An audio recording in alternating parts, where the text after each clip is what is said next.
Hello एमर्स, एक बार पुनः हम लोग आ गए हैं अपने लेक्चर एंड टॉपिक को आगे बढ़ाने के लिए। तो जैसा कि आप सभी लोग जानते हैं, हम लोग पढ़ रहे हैं टेंस के बारे में, और टेंस के बारे में हम लोगों ने बहुत सारा ज्ञान अर्जित कर लिया है और उसी सीरीज को हम आगे बढ़ाएंगे, कहानी को आगे बढ़ाएंगे और आज भी सीखेंगे कुछ नई बातें। चलिए स्टार्ट करते हैं। तो जैसा कि आप सभी लोग जानते हैं, हमारे पास इतनी कैपेबिलिटी आ चुकी है कि अगर हमारे पास कोई भी हिंदी का वाक्य यानी कोई भी हिंदी में बात कही जा रही है तो उस बात में से हम इंफॉर्मेशन निकालने के लिए कैपेबल हो चुके हैं। जैसे मुझसे कोई ये बोल रहा है कि मैं क्रिकेट खेल रहा हूँ, मैं क्रिकेट खेल रहा हूँ, तो हमारे पास ये कैपेबिलिटी आ चुकी है कि मैं इस बात को इसमें ट्रांसफर क्या बोलते हैं, इस बात को ये बता सकता हूँ कि ये जो बात बोली गई है वो कौन से टेंस को डिनोट कर रहा है, किस प्रकार का सेंटेंस है, इसमें सब्जेक्ट क्या है, इसमें वर्ब क्या है, इसमें ऑब्जेक्ट क्या है। ये सब बातें हम कर सकते हैं, यानी मैं बता सकता हूँ और ऐसा ही आप लोग भी कर सकते हैं। यस और नो? तो मेनली अगर हम बात करें यहाँ पे तो ये कौन सा टेंस है, ये है प्रेजेंट, और प्रेजेंट में भी कौन सा है, ये वेरी गुड। तो ये प्रेजेंट कंटिन्यूअस टेंस है। अब प्रेजेंट कंटिन्यूअस है और उसमें भी ये कौन सा सेंटेंस है, ये बताइए? Affirmative, very good. तो ये अफर्मेटिव सेंटेंस है, कोई दुविधा नहीं, ठीक है ना, इसमें कोई दुविधा है नहीं। अफर्मेटिव क्यों है? क्योंकि नहीं यहीं आया है, नहीं कहीं पे आया है, नो सर। कोई प्रश्न पूछा गया है, नो सर। तो प्रश्न नहीं पूछा जा रहा है, ना ही नहीं आ रहा है, इस कारण ये कैसा सेंटेंस हो गया? अफर्मेटिव। फिलहाल में ऐसा मान के चलेंगे और ऐसे ही गाड़ी चलानी है। प्रेजेंट कंटिन्यूअस और ये अफर्मेटिव। दूसरे इन्फॉर्मेशन मिल गई। अब तीसरी इन्फॉर्मेशन निकालते हैं कि सब्जेक्ट कौन है इसमें। तो तीसरी इन्फॉर्मेशन सब्जेक्ट, सब्जेक्ट कौन है इसमें बताइए? मैं। तो मैं के लिए क्या लिखता हूँ? आई। अच्छा, चौथे नंबर पे इसमें वर्ब कौन सा है? भाई मैं क्या कर रहा हूँ? खेल रहा हूँ, है ना। तो खेलना ही क्या हो गया मेरा? वर्ब। और इसको हम लोग क्या बोलेंगे? खेलने को इंग्लिश में क्या बोलते हैं? प्ले। क्या बोलेंगे? प्ले बोलेंगे। अच्छा, पांचवी इंफॉर्मेशन और क्या निकाल सकते हो कि इसमें ऑब्जेक्ट क्या है। तो ऑब्जेक्ट क्या है? तो वर्ब मतलब खेलना, तो क्या खेल रहा हूँ मैं? क्रिकेट। तो क्रिकेट मेरा क्या बन जाएगा? ऑब्जेक्ट। तो क्रिकेट मेरा ऑब्जेक्ट है और क्रिकेट को इंग्लिश में भी क्या बोलते हैं? क्रिकेट ही बोलते हैं। तो इस तरीके से बेसिक ऑफ इंफॉर्मेशन मैं ले सकता हूँ सेंटेंस का। और यहाँ तक कि अगर बस एक हेल्पिंग वर्ब को हटा दिया जाए तो मैं सेंटेंस को इंग्लिश में थोड़ा थोड़ा ट्रांसलेट भी कर लूँगा। जैसे हमको पता है कि सबसे पहले हमको क्या लिखना होता है? सब्जेक्ट। सब्जेक्ट के लिए क्या लिखूंगा मैं? आई। भाई अफर्मेटिव का स्ट्रक्चर मैंने आपको बताया, सबसे पहले सब्जेक्ट, फिर क्या डालना है? हेल्पिंग वर्ब, फिर आपको क्या डालना है? वर्ब, फिर क्या डालना है आपको? ऑब्जेक्ट। ऑब्जेक्ट में भी कौन सा? डायरेक्ट ऑब्जेक्ट, फिर इनडायरेक्ट ऑब्जेक्ट, फिर अदर वर्ड। अफर्मेटिव का स्ट्रक्चर यही था, है ना। मैंने आपको ऐसे ही बताया था। फिलहाल में समझिए, सबसे पहले सब्जेक्ट डालो। सब्जेक्ट क्या है? आई। फिर क्या चाहिए? Helping verb. हेल्पिंग वर्ब नहीं पता है, वो अभी हम देख लेंगे। वर्ब, वर्ब क्या है इसमें? खेलना। तो क्या लिखूंगा मैं खेलने के लिए? प्ले। प्ले लिख दिया, वेरी गुड। अब रहा आ रहा है, तो हमेशा मैंने आपको बताया कि प्ले और रहा आ गया, तो रहा के लिए हम हमेशा क्या यूज करते हैं? आईएनजी। यानी वाक्य के अंत से पहले यदि रहा आ रहा है तो रहा के लिए हमेशा क्या यूज करेंगे? आईएनजी। किस में यूज करेंगे? वर्ब के फर्स्ट फॉर्म के साथ। वर्ब के फर्स्ट फॉर्म के साथ आईएनजी। तो वर्ब के फर्स्ट फॉर्म के साथ आईएनजी। कौन माने खेलना, प्ले माने खेलना, इसमें क्या जोड़ देंगे? आईएनजी। क्यों? क्योंकि रहा आया है, तो वर्ब की फर्स्ट फॉर्म उसके साथ आईएनजी। अच्छा, उसके बाद क्या बच रहा है मेरा? देखिए, सबसे पहले इसको लिख दिया, फिर हेल्पिंग वर्ब की रिक्वायरमेंट थी, ये लिखी, और फिर पीछे चला गया। तो खेल रहा हूं के लिए क्या यूज किया? प्लेइंग। खेल रहा पूरा देख लिया ना, खेल रहा के लिए मैंने प्लेइंग यूज कर लिया। अब क्रिकेट के लिए क्रिकेट बन गया मेरा सेंटेंस। क्लियर है कि नहीं है? ऐसे ही मेरे पास एक और सेंटेंस है। जैसे मुझसे ये बोला गया कि तुम आकाश में पतंग उड़ा चुके थे। तुम आकाश में पतंग उड़ा चुके थे, ठीक है। सबसे पहले सब्जेक्ट बताइए, पहले टेंस बताइए, कौन सा टेंस है ये? Past perfect tense, very good. Past perfect tense कहाँ से ज्ञान मिला भैया? लास्ट में था तो पास्ट है, उसके पहले चुका आ गया तो परफेक्ट, तो पास्ट परफेक्ट टेंस। अच्छा, अब सब्जेक्ट क्या है इसमें? तुम। सब्जेक्ट क्या है? तुम। और कोने माने उड़ाना, कोने माने काम करना। सर कोने माने काम करना, इसमें काम क्या हो रहा है? तो उड़ाने का ना, तो ये क्या हो गया? वर्ब। ये क्या हो गया? वर्ब। अब क्या उड़ा रहा है? पतंग, ठीक है ना। तो क्या हो गया? ये हमारा ऑब्जेक्ट हो गया। आया समझ में? ये ऑब्जेक्ट हो गया। बाकी ये अदर वर्ड में जाएगा, क्योंकि अगर मैं वर्ब से पूछूंगा कि किसे, तो किसे का आंसर नहीं है, इसलिए क्या हो गया मेरा? Other word. क्लियर है ना? तो ऑब्जेक्ट बस यहाँ पे मिल गया। अब इसको बनाना है मुझे इंग्लिश में, बना सकता हूँ मैं। सबसे पहले सब्जेक्ट लिखूंगा यू, सबसे पहले सब्जेक्ट यू के साथ क्या डालना पड़ेगा? Helping verb. तो वो तो मेरे पास नहीं है, कोई बात नहीं, पीछे चले जाओ। अब क्या है? उड़ाना, मतलब वर्ब क्या है? वर्ब लिखते हैं ना, तो कौन मैंने उड़ाना? फ्लाई। क्या हो जाएगा? फ्लाई होता है। फ्लाई मतलब उड़ाना होता है। लेकिन यहाँ पे देखिएगा, मैंने आपको सिखाया है कि अगर लास्ट में क्या आ रहा है? चुका, चुकी, चुके, ठीक है ना। अंत से पहले चुका, चुकी, चुके आ रहा है, तो वर्ब की कौन सी फॉर्म यूज की जाती है? वर्ब की थर्ड फॉर्म। अभी बताइए फ्लाई का थर्ड फॉर्म क्या होगा? हाँ, देखिए वर्ब की थर्ड फॉर्म में आप फंसेंगे, है ना। तो मुझे वर्ब की थर्ड फॉर्म पे भी काम करना पड़ेगा। तो अगले वीडियो में हम वर्ब की फॉर्म पे भी काम करेंगे। ओके, कई सारे फॉर्म आपको बताएंगे जहाँ पे आपको काम करना है, मतलब कई सारे मीनिंग्स भी बताएंगे। अब आप कहेंगे सर वर्ब की थर्ड फॉर्म क्या है? तो मैंने आपको पहले भी बताया, एक बार और सुन लीजिए। वर्ब हमेशा कई फॉर्म में नजर आएगी। मेनली आपको 5 फॉर्म मिलेंगे, यानी जो काम है उस काम का जो स्टेटस है वो 5 तरीके से मिलेगा। या तो वर्ब की फर्स्ट फॉर्म में, या तो वर्ब की सेकेंड फॉर्म, यानी काम या तो फर्स्ट में होगा, या तो सेकेंड में, या तो थर्ड में, या तो फोर्थ में, या तो फिफ्थ में। अब मतलब समझिएगा, वर्ब की फर्स्ट फॉर्म, जैसे हम लोग गो को लेते हैं, कौन मैंने जाना? गो मने जाना, तो ये वर्ब की फर्स्ट फॉर्म है। अगर मैं सेकेंड फॉर्म लिखूं तो वेंट होगा, सेकेंड फॉर्म वेंट। और थर्ड फॉर्म की बात करूं मैं तो गॉन हो जाएगा, तो गो, वेंट, गॉन। और फोर्थ फॉर्म की बात करूं मैं तो फोर्थ फॉर्म, तो फोर्थ फॉर्म कुछ और नहीं है, फर्स्ट फॉर्म के साथ यस या ईएस जोड़ दो, तो गो में यस या ईएस जोड़ देंगे, गोज। और फिफ्थ फॉर्म की बात करोगे तो फर्स्ट फॉर्म में आईएनजी जोड़ दो, तो गोइंग। समझ आ रहा है? तो फोर्थ और फिफ्थ फॉर्म तो पहले से बनी है। पहले में यस या ईएस जोड़ दोगे तो फोर्थ फॉर्म, पहले में आईएनजी जोड़ दोगे तो फिफ्थ फॉर्म। क्लियर है? अच्छा, अब बात आती है फ्लाई की। तो फ्लाई का क्या होगा थर्ड फॉर्म? हैं, बताइए, याद करिए, मैंने आपको मीनिंग्स के अंदर इस चीज को लिखवाया है, ठीक है ना। मैं चाहूंगा कि आप ही बताएं, इसलिए मैं 2 सेकंड का पॉज लूंगा और बताएंगे आप ही, ठीक है। आप ढूंढिए, बिकॉज आप ढूंढेंगे नहीं तो फिर मेरा काम डिस्टर्बेंस में हो जाएगा। तो मिल आपको मिल गया, बिल्कुल। तो वो कौन सा फॉर्म मिला आपको? मतलब फ्लाई का थर्ड फॉर्म फ्लॉन, या FLAWN। वेरी गुड, ठीक है। मिलने मैं आपको पुनः दिखा दूं यहाँ पे कि फ्लाई का फर्स्ट फॉर्म तो फ्लाई है, यस और नो। सेकेंड, ये तो फर्स्ट फॉर्म है। सेकेंड फॉर्म क्या होगी वर्ब की? मतलब फ्लाई की सेकेंड फॉर्म फ्ल्यू, क्या होगी? सेकेंड फॉर्म फ्ल्यू। और थर्ड फॉर्म क्या हो जाएगी? फ्लॉन, ठीक है, वेरी गुड। अब अगर फोर्थ फॉर्म बनाई जाए तो क्या बनेगी? फ्लाइज बन जाएगी, FLIES। वाई हट जाता है, IES जुड़ जाएगा। ऐसे ही फिफ्थ फॉर्म जोड़ दें हम, मतलब फिफ्थ फॉर्म बनाएं तो क्या होगा? फ्लाइंग हो जाएगा, ठीक है। तो ये टोटल कितनी फॉर्म्स हैं? 5। हमें हमेशा जब चुका आएगा तो कौन सी फॉर्म यूज करनी है? वर्ब की थर्ड फॉर्म। रहा आएगा तो वर्ब की फर्स्ट फॉर्म के साथ ING। क्लियर है? Very good. इस तरीके से आप चीज़ों को समझ रहे होंगे, ओके। अब अगर ये बातें कंफर्म हो गई तो हम कहानी को आगे बढ़ा सकते हैं। अब हमने कई सारी चीज़ें सीख ली हैं, हमारे पास कई सारे हथियार हैं, ठीक है। तो मेनली याद रखेंगे वर्ब की फॉर्म को, ठीक है।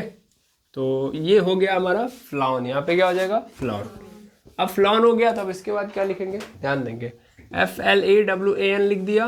अब फ्लॉन के बाद क्या लिखेंगे? मतलब ये तो हो गया, अब आ गया मेरे पास पतंग।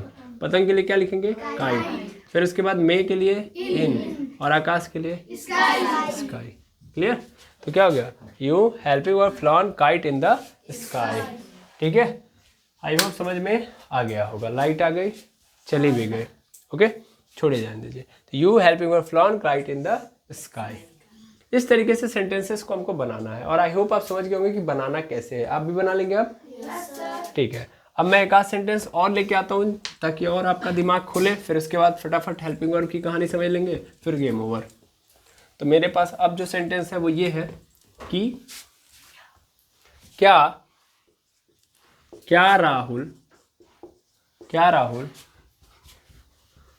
क्या राहुल उसे खाना खिलाता है? क्या राहुल उसे खाना खिलाता है? और खिलाता है के आगे जस्ट मुझे क्या लगाना पड़ेगा? क्वेश्चन मार्क, क्योंकि यहाँ पे क्या पूछा गया है? प्रश्न। अब प्रश्न यह है यहाँ पे कि ये टेंस कौन सा है। प्रश्न यह है यहाँ पे कि टेंस कौन सा है। तो बताइए कौन सा टेंस है? Very good. कैसे पता चला? पहले तो समझिए, लास्ट में है लिखा है तो प्रेजेंट है, और है के पहले क्या रहा आया है? क्या चुका आया है? ना ही रहा है ना ही चुका है, तो 100% ये क्या है? इंडेफिनिट है। आइए समझ में? तो तुरंत पकड़ लेंगे हम कि क्या राहुल उसे खाना खिलाता है, दैट मीन्स ये क्या है? इंडेफिनिट है। अब कैसे बनाएंगे? तो सीधा मतलब यह होता है कि आपने देख लिया कि ये प्रेजेंट इंडेफिनिट है। ये क्या है? प्रेजेंट इंडेफिनिट है। Present indefinite. Present indefinite tense का कौन सा सेंटेंस है ये? इंट्रोगेटिव। इंट्रोगेटिव में भी कौन सा? यस नो टाइप, हाँ या ना? तो ये इंट्रोगेटिव है, हाँ या ना? अब इंट्रोगेटिव जो ही तुमको दिख गया भाई कि इंट्रोगेटिव है, तो सबसे पहला काम क्या करते हैं हम? सबसे पहले किसको आगे ले लेंगे? हेल्पिंग वर्ब को। प्रेजेंट इंडेफिनिट टेंस का जो भी हेल्पिंग वर्ब होगा उसको हम कहाँ रख लेंगे? आगे। क्लियर? अब स्टार्ट करेंगे सेंटेंस को। सबसे पहले सब्जेक्ट लिखते हैं। सब्जेक्ट कौन है? राहुल। लिख दिया राहुल। अब उसके बाद फिर देखेंगे कि वर्ब क्या है, क्योंकि हेल्पिंग वर्ब तो जा चुका है, तो अब कौन आएगा? वर्ब। वर्ब मतलब यहाँ पे आ जाओ, पीछे आ जाओ। कौन है माने खिलाना? कौन है माने खिलाना? फीड। तो फीड लिखो, ठीक है। अच्छा, उसके बाद फिर क्या होगा? उसके बाद खाना। खाना के लिए क्या हो जाएगा? फूड। और उसे के लिए टू हिम। ठीक है, क्लियर? तो इसको आप समझेंगे पहले। चलिए, ये भी समझ में आ गया। अब नेक्स्ट पे मूव करते हैं। नेक्स्ट पे मतलब अब हमारे सामने एक और क्वेश्चन आता है। जैसे मैंने लिखा, क्या राहुल खाना सॉरी क्या राहुल खाना खा लिया है? अब देखिएगा ये वाला क्वेश्चन, ये थोड़ा और अच्छा क्वेश्चन है। क्या राहुल खाना खा लिया है? अब इसको कैसे देखेंगे? तो मेनली क्या है लगा है, तो भाई कोई दुविधा नहीं, प्रेजेंट है ना? ये कंफ्यूजिंग सेंटेंसेस मैं पहले बता रहा हूँ। ये प्रेजेंट है, लेकिन इसके जस्ट पहले क्या रहा आया है? क्या चुका आया है? तो मैं तुरंत क्या बोल दूंगा? ये प्रेजेंट इंडेफिनिट है ना? बट यहाँ पे ये गलत हो जाएगा। ये प्रेजेंट इंडेफिनिट नहीं है। हमेशा सेंटेंसेस के भाव को पकड़ना होता है। मैंने आपको सिखाया है कि देखिए, एक्चुअल में इंडेफिनिट अनिश्चितता बताता है। क्या बताता है? अनिश्चितता, कि काम हुआ है कि नहीं हुआ है, कंफर्म नहीं है ना? लेकिन अगर हम बात करेंगे परफेक्ट की, तो परफेक्ट में काम कंप्लीट हो चुका होगा।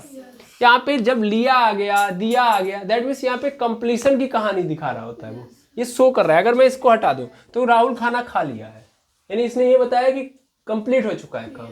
यानी ये जो लिया आया है एक्चुअल में किस चीज को दिखा रहा है? कि काम हो चुका है, और हो चुका है दैट मीन्स क्या होगा? यहाँ पे परफेक्ट। समझ में आ रहा है ना? यहाँ पे इंडेफिनिट नहीं होगा। जबकि यहाँ पे मैं इसको क्या को हटाऊं तो राहुल उसे खाना खिलाता है, दैट मीन्स यहाँ पे काम कंप्लीट हो चुका है? नहीं, खिलाता है। अब पता नहीं पूरा खिलाएगा कि नहीं खिलाएगा, काम कंप्लीट होगा कि नहीं होगा, देयर इज नो क्लियरिटी। लेकिन यहाँ पे 100% क्लियरिटी है, राहुल खाना खा लिया है, यानी काम कंप्लीट हो चुका है। तो इस कंडीशन में क्या है? प्रेजेंट का परफेक्ट टेंस है। समझ में आया ना? ये कंफ्यूजिंग था इसलिए मैंने आपको बताया, अदरवाइज आप कंफ्यूज रहोगे। अगर मैं इसी परिभाषा पे चलूं कि है जस्ट पीछे रहा है, नहीं है, चुका नहीं है, तो आप इंडेफिनिट मान लो, तो आप यहाँ भी इंडेफिनिट मान लेते हैं। बट यहाँ पे भाव समझिएगा ऐसे सेंटेंसेस में। बाकी तातीते आएगा तो सीधा सीधा इंडेफिनिट बन जाएगा। क्लियर है? अच्छा, अब इसको कैसे बनाएंगे? तो सबसे पहली चीज सर ये क्या मिलेगा? प्रेजेंट परफेक्ट टेंस है, उसका क्या है? इंट्रोगेटिव है। तो इंट्रोगेटिव में हमेशा हेल्पिंग वर्ब को कहाँ रखते हैं? पहले। हेल्पिंग वर्ब इसका पहले आ जाएगा। फिर सब्जेक्ट क्या है? राहुल। ठीक है ना? सॉरी, राहुल हो गया। अब क्या वर्ब देखेंगे? वो कौन सा वर्ब है इसमें? क्या क्या कर रहा है? वो खाना खा रहा है। तो खाने के लिए हम लोग क्या यूज करते हैं? ईट। और थोड़ा ध्यान दो, परफेक्ट है ना, तो परफेक्ट में हमेशा क्या यूज करते हैं? वर्ब की थर्ड फॉर्म। जो आपने चुका लिखा था, तो चुका हो, लिया हो, दिया हो, ये सब अगर आ रहा है मेनली आप लिया ही पकड़िए, अदरवाइज आप कंफ्यूज रहेंगे। या सबसे शानदार, अगर वो परफेक्ट है, किसी का भी परफेक्ट है, तो आप वर्ब की कौन सी फॉर्म लगाओ?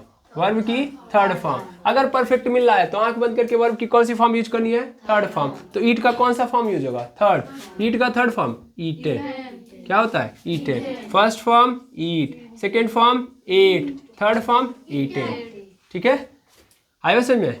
तो ध्यान देंगे, राहुल ईटेन, क्या? खाना। तो फूड, फूड, और ये खत्म।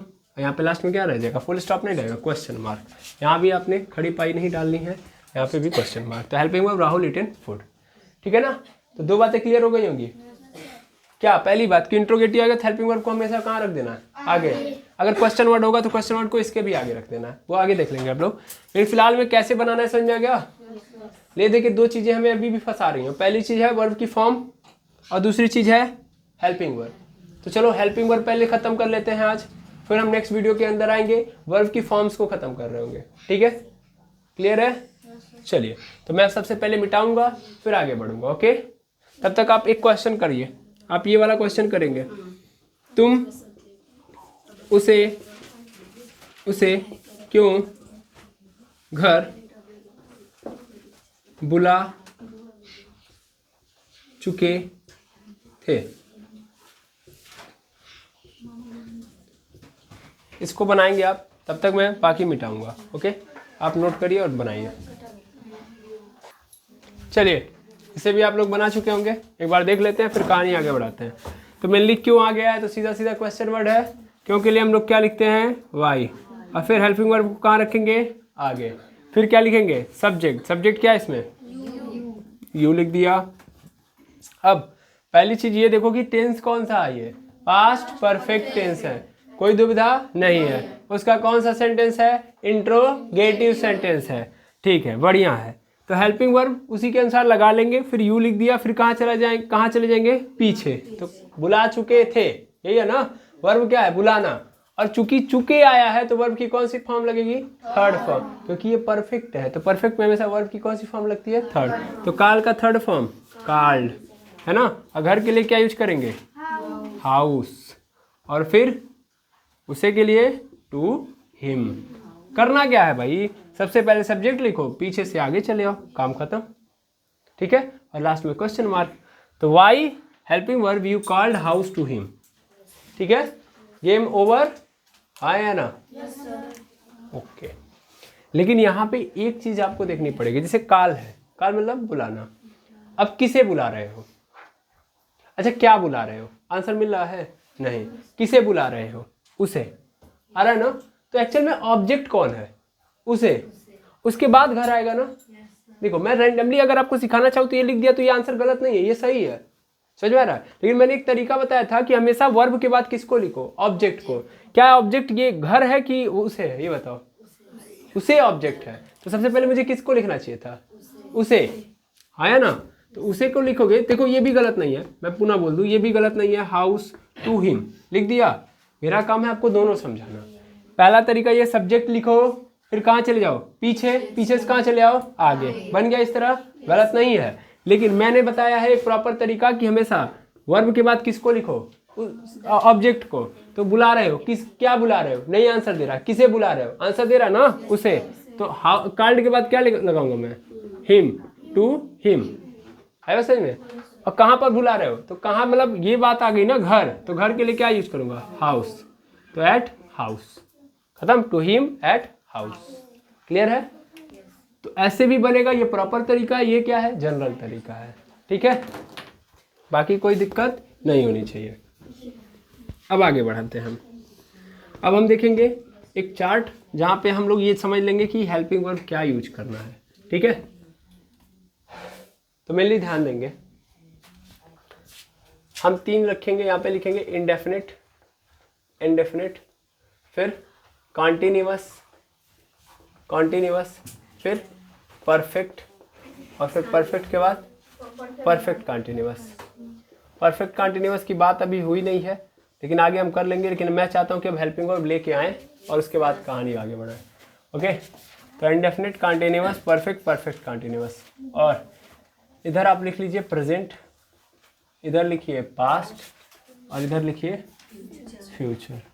ठीक है, 3 कॉलम बनाइए, बन गया। ठीक, अब देखिएगा, हम सबसे पहले स्टार्ट कहाँ से करेंगे? कॉन्टिन्यूअस से।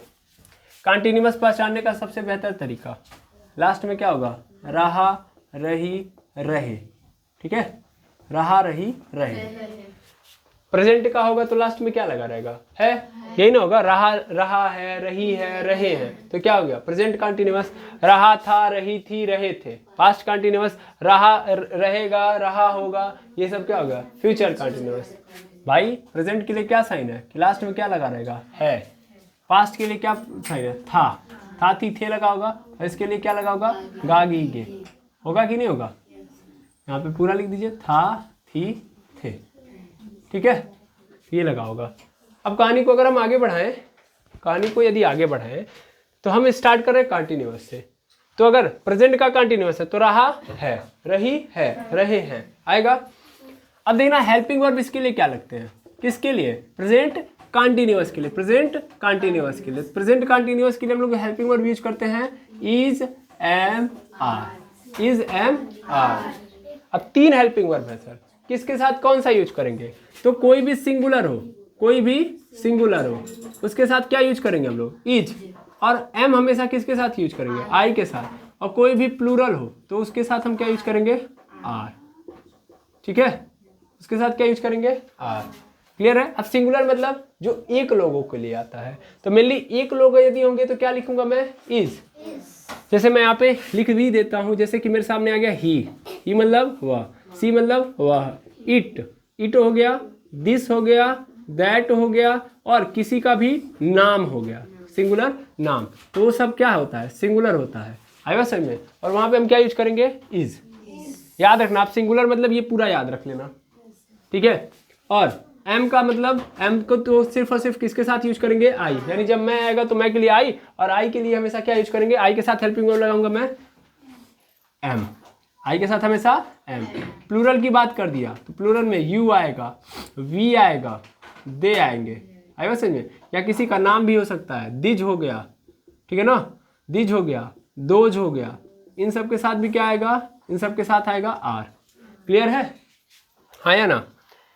आर मतलब ध्यान से समझिएगा, मैं हेल्पिंग वर्ब की बात कर रहा हूँ और कोई काम नहीं करूंगा, मैं सीधा सीधा हेल्पिंग वर्ब बता रहा हूँ। Helping verb is, am, are. Is किसके साथ?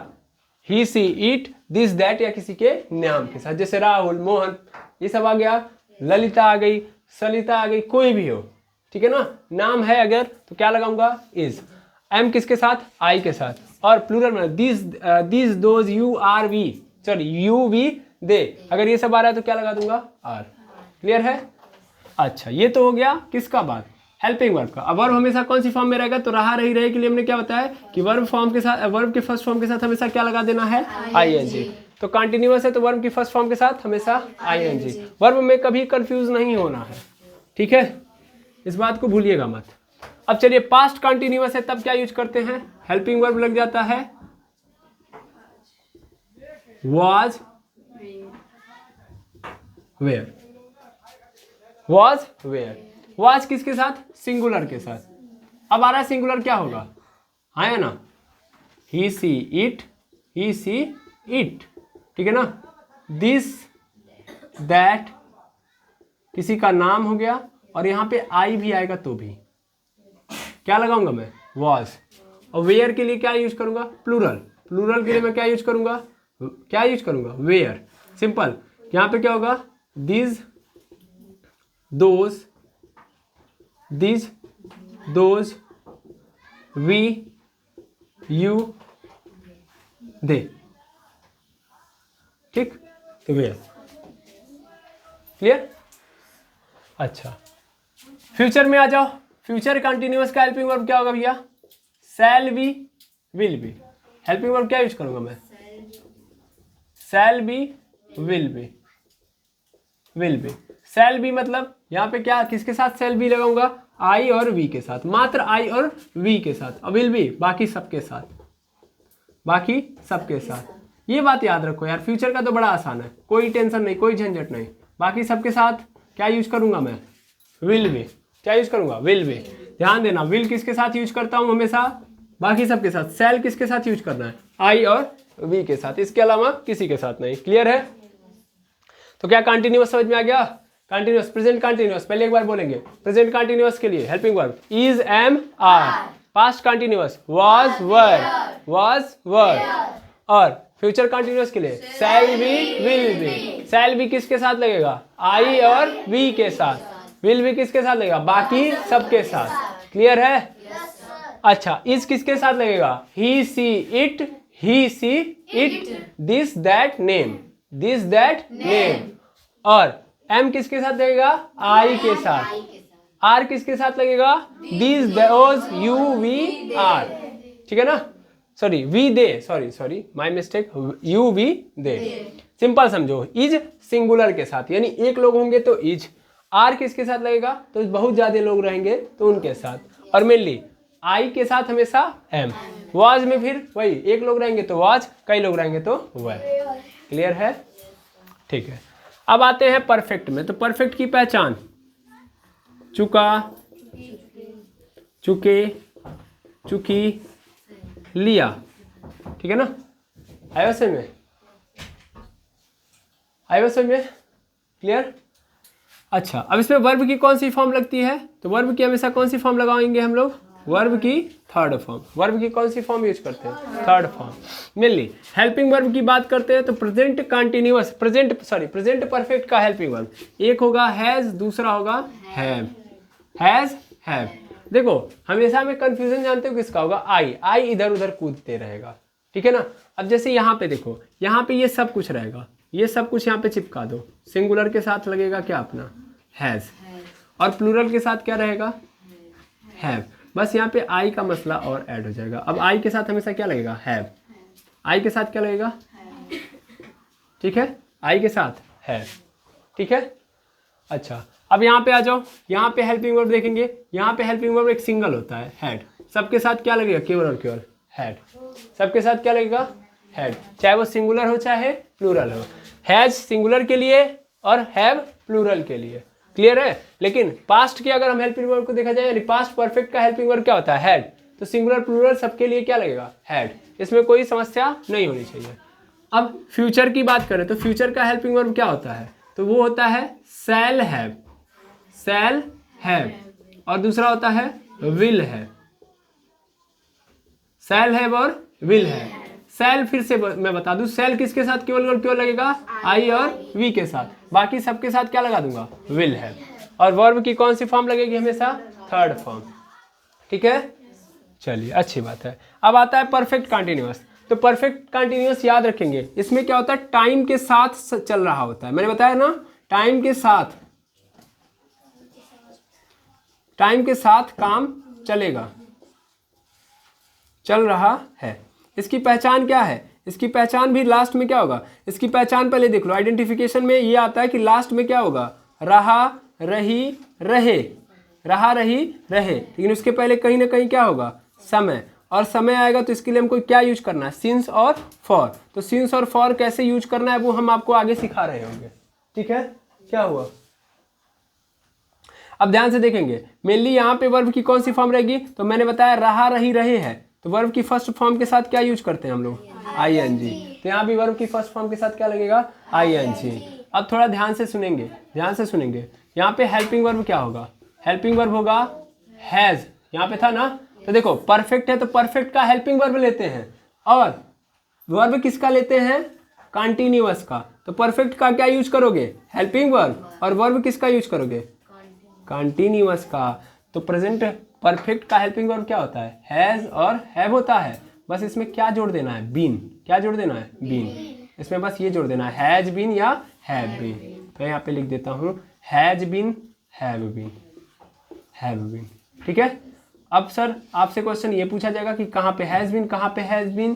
तो जहाँ पे हैज लगेगा वहीं पे हैज बीन लगेगा। जहाँ जिसके लिए हैव लगता है उसके लिए हैव बीन लगेगा। क्लियर है? Yes sir. अब वर्ब की कौन सी फॉर्म? वर्ब की फर्स्ट फॉर्म के साथ आईएनजी लगेगा। क्लियर है? यहाँ पे आ जाओ। यहाँ पे आएंगे तो यहाँ पे हेल्पिंग वर्ब क्या रहेगा भैया? यहाँ पे हेल्पिंग वर्ब अपना क्या रहेगा? तो मैंने बोला ना कि परफेक्ट का क्या लेते हैं? Helping verb. परफेक्ट का हेल्पिंग वर्ब, पास्ट परफेक्ट का हेल्पिंग वर्ब हैड, इसके साथ बस क्या जोड़ देना है, बीन। और वर्ब की फर्स्ट फॉर्म के साथ क्या यूज करेंगे, ing, ठीक है, ing। ऐसे ही यहाँ पे आ जाओ, हेल्पिंग वर्ब किसके साथ यूज करेंगे, मतलब सर यहाँ पे हेल्पिंग वर्ब क्या होगा, तो परफेक्ट का, फ्यूचर परफेक्ट का हेल्पिंग वर्ब क्या है, शैल हैव है, हाँ या ना, शैल हैव है, शैल हैव के साथ बस क्या जोड़ देना है, बीन। विल हैव है तो विल हैव के साथ क्या जोड़ देना है, बीन। और जिसके साथ शैल हैव लगेगा उसी के साथ शैल हैव बीन भी लगेगा, जिसके साथ विल हैव लगेगा उसी के साथ विल हैव बीन भी लगेगा। और वर्ब की कौन सी फॉर्म, फर्स्ट फॉर्म के साथ ing। आई होप क्लियर हो गया होगा, ठीक है। तो हम लोगों ने 3 का खत्म कर लिया, अब बचता है इंडेफिनिट। इंडेफिनिट की पहचान थोड़ी सी अटपटी है ना। प्रेजेंट इंडेफिनिट की बात करोगे तो लास्ट में नजर आएगा ता ती ते लगा हुआ है, तो वो तो मैं बता दे रहा हूँ। देखिए इसकी पहचान अगर देखोगे तो कोई सिमिलर एक पहचान नहीं है, इसकी बड़ी अलग अलग है। तो ता ती ते लगा होगा, ता ती ते, और लास्ट में है, ठीक है। अब देखना ध्यान से, इसकी कहानी थोड़ी अतरंगी है, इस प्रेजेंट इंडेफिनिट की भी और पास्ट इंडेफिनिट की भी। मेनली क्या होता है इसमें कि अगर अफर्मेटिव होगा, क्या होगा, अफर्मेटिव, पहले ध्यान देना है, अफर्मेटिव होगा तो अफर्मेटिव में कोई हेल्पिंग वर्ब नहीं लगता है, कोई हेल्पिंग वर्ब नहीं लगता है। सिंपल क्या होता है, वर्ब की फर्स्ट फॉर्म में क्या जुड़ जाता है, यस या ईएस, यस या ईएस। लेकिन वो कब जुड़ेगा, जब सब्जेक्ट क्या होगा, सिंगुलर होगा। जब सब्जेक्ट क्या होगा, एक वचन होगा। एक वचन मतलब एक लोग होंगे, जैसे ही सी इट दिस दैट होगा, ये वाला पूरा पोर्शन, ठीक है। जब एक वचन होगा तो क्या यूज करेंगे हम लोग, वर्ब की फर्स्ट फॉर्म के साथ यस या ईएस, बस। हेल्पिंग वर्ब नहीं होगा तो याद रखेंगे, no helping verb, no helping verb, ठीक है। ऐसा सेम पास्ट के अफर्मेटिव में होगा। पास्ट के अफर्मेटिव को कैसे पहचानेंगे, तो लास्ट में या आएगा, लास्ट में क्या आएगा, या आएगा, आएगा समझे। या लास्ट में सिंपल था भी आएगा, मतलब ता था, ता थी, ते थे, समझ आ रहा है, ते थे, या लास्ट में क्या आएगा, या। जैसे वह घर गया, वह खाना खाया, तो इस तरीके से आएगा। तो किसका मतलब क्या है कि वो पास्ट इंडेफिनिट है, समझ में आ रहा है, क्या है वो, पास्ट इंडेफिनिट है। और इसके अफर्मेटिव का भी खेला समझ लीजिए, इसके अफर्मेटिव का खेला है कि no helping verb, no helping verb, बस क्या होगा, अफर्मेटिव में वर्ब की कौन सी फॉर्म यूज होगी, सेकेंड फॉर्म, समझ में आ रहा है। लेकिन बाकी केसेस में, बाकी में ये अफर्मेटिव को छोड़ के जो ही हम कहाँ जाएंगे, निगेटिव, इंट्रोगेटिव, इंट्रोगेटिव निगेटिव, तब वहां पे क्या यूज होगा, डू या डज, डू या डज। डज किसके साथ, एक वचन के साथ, और डू किसके साथ, प्लूरल के साथ। यानी मैं यहाँ पे इसको भी तीर मार के यहाँ पे बुला दे रहा हूँ, देखो प्लूरल के साथ, ठीक है। तो प्लूरल के साथ डू और सिंगुलर के साथ डज, क्लियर है। अच्छा, इसका भी सेम काम होगा, निगेटिव से लेके बाकी सबके, मतलब अफर्मेटिव में बस क्या होगा, वर्ब की सेकंड फॉर्म होगी, लेकिन निगेटिव से लेके मतलब बाकियों के लिए क्या होगा, वर्ब की मतलब हेल्पिंग वर्ब क्या आ जाएगा, हेल्पिंग वर्ब आ जाएगा डिड, क्या हो जाएगा, डिड। और ये सिंगुलर प्लूरल सबके लिए यही होगा, इसमें दूसरा कोई हेल्पिंग वर्ब नहीं है, ठीक है ना। लेकिन सबसे सीधा हमारा कौन है, फ्यूचर। इसमें हेल्पिंग वर्ब क्या आता है भैया, शैल और विल, शैल और विल, सिंपल है ये। और शैल विल मतलब शैल किसके लिए यूज होगा, आई और वी के लिए होगा, और विल बाकी सब के लिए, ठीक है। समझे कि नहीं समझे, क्लियर है। बस ये 2 मिस्टीरियस है, तो इसको स्टार बना लीजिए, क्या बना लेंगे, स्टार। इनको याद करना ही पड़ेगा, ठीक है। मैं पुनः बता देता हूँ, प्रेजेंट इंडेफिनिट के अफर्मेटिव में कोई हेल्पिंग नहीं वो हेल्पिंग वर्ब नहीं होता, सिर्फ और सिर्फ वर्ब की फर्स्ट फॉर्म के साथ यस या यस जोड़ देते हैं। कब जोड़ते हैं, जब हमारा सब्जेक्ट क्या होगा, एक वचन होगा। लेकिन अफर्मेटिव के जस्ट बाद में जाएंगे तो फिर निगेटिव हो गया, इंट्रोगेटिव हो गया, उसके लिए मेरे पास क्या आ जाता है, हेल्पिंग वर्ब आ जाता है। और हेल्पिंग वर्ब क्या होता है, डू या डज। डज किसके साथ, एक वचन के साथ या सिंगुलर के साथ, डू किसके साथ, प्लूरल के साथ, क्लियर है। ऐसे ही पास्ट में, पास्ट इंडेफिनिट देखें हम लोग, तो पास्ट इंडेफिनिट के अफर्मेटिव में भी खेला होता है। और पास्ट इंडेफिनिट के अफर्मेटिव में कौन सा वर्ब होता है, वर्ब का सेकेंड फॉर्म।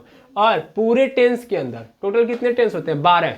देखिए यहाँ पे 4 दिख रहे हैं, और 4 का गुणा 3 में कर दीजिए, मतलब देखिए 3 3 6, 3 3 9, 3 चौके 12, 12 हो गए।